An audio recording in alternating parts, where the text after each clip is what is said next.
I'm a Russian hacker, and I didn't hack for 11 months and 9 days. Just kidding.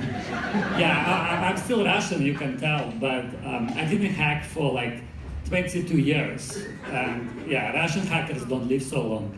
So I'm more like retired veteran. But anyway, last year I was very happy and proud for my fellow Russian hackers. They worked bloody hard and they made a history. And you are welcome. Yeah, last year I lived in this perfect world when everything was controlled by hackers, and all hackers were Russian hackers, and all Russian hackers worked for Russian government. But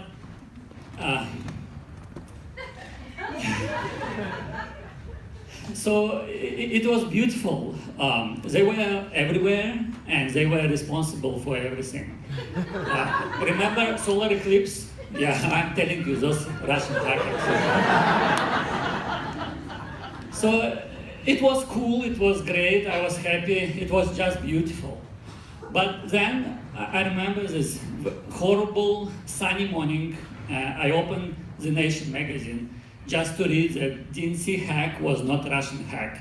And in fact, it wasn't hack at all, it was inside job. So they went to this nasty data analysis about download speed and document metadata. Who cares? Like, nobody cares. But I was upset. But then I remember, what about this report from 17 intelligence agencies? And no, it turned out to be, it's only from 3 agencies and just few analysts, and they didn't have access to DNC, hacked DNC computers. So their analysis was based on DNC contractor. So they didn't produce any real evidences. So I was upset. And since then, my life was like a roller coaster ride. One day, I read news and Russian hackers hacked into electrical grid. Yeah, cool, I mean, it's great. 1 grid today, 5 grids tomorrow, and in few months, like all system will be under control. So it was cool, it was terrific, it was huge. And then next day, they said, nope, Russian hackers didn't hack electrical grid. Like, bummer. And then good news again. Russian hacker hacked into voting system in 21 states. Yeah, 21 states is not 50, but it's still a good start and yeah, a respectable number. So I was happy again, but not for long. Yeah, bummer. So next day they say Wisconsin wasn't hacked, and then California wasn't hacked, and others were just scammed. Some of them maybe, probably scammed. And scammed, what's the difference? Yes, scanning is like scanning. So you're looking for something you can steal later. Like, for example, wallets in back pockets, unlocked cars, and unlocked back doors. So it's not really hacking, it's just scanning. And then next step is phishing, which is not really hacking as well. Have you ever received those email from Google support team? Please log in and enter your password. And I mean, how smart you need to be to send those emails? I mean, any dude can do this. They basically send email and tell you, go and hack yourself.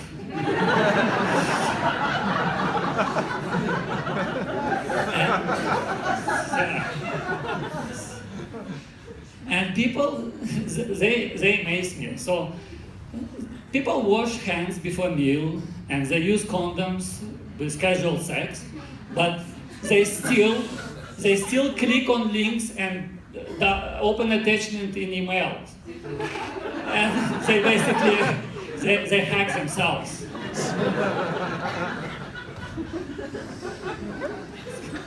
Yeah, it's even like few years ago, Chinese hackers were in trouble for hacking governmental agencies. You probably remember, but not anymore. In fact, it's very good to be very good to be Chinese hacker now, or American, or Brazilian, or whoever. You just go and hack a system and leave word babushka after you. It's done. Well, why would bother? You can, yeah, you don't even need babushka. Just it would be a Russian hack again. Who needs SSN and driver license numbers and all those names anyway? Just only Russian hackers. Yeah, this DNC hack was kind of easy ride for Russian hackers. Even law principles were changed for them. They were just guilty, like period, guilty. But I see those troubling signs now, and it looks more and more like guilty until proven innocent. And I'm very concerned because soon it could be innocent until proven guilty, and this will be a disaster. Because, yeah, it will be a disaster because Russian hackers will have to prove their hacks, but it's very difficult for them. Yeah, all this hacking and network and internet is kind of complex. Like, for example, let's say your phone rings and you see it's your friend Johnny. And you know it is Johnny because you see it on screen, but are you sure it is Johnny? I would double check just in case, because what can happen, you pick up phone and ask, hi Johnny, how do you feel after last Friday's party? And then there's silence.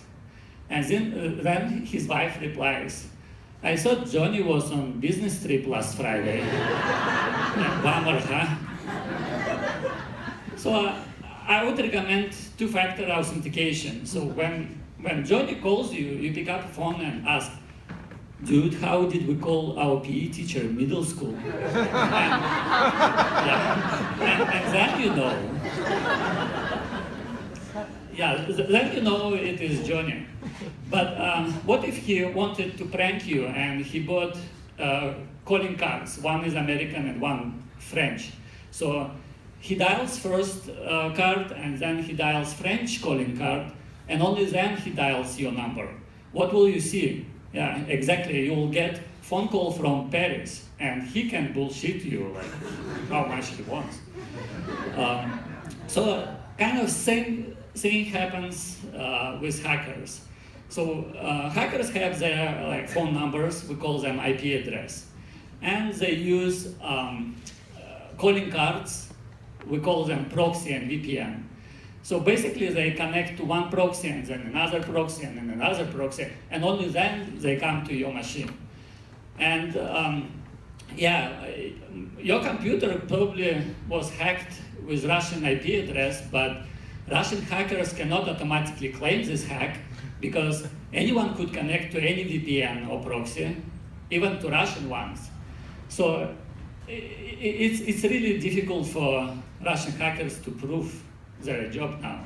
And yeah, and in fact they are struggling now because recently they used their last secret weapons. They used Pokemon's Go to control Americans in Facebook. Last weapon. It could be too little and too late. Because, yeah, Facebook, in fact, made it very difficult now. Because Facebook pays for likes.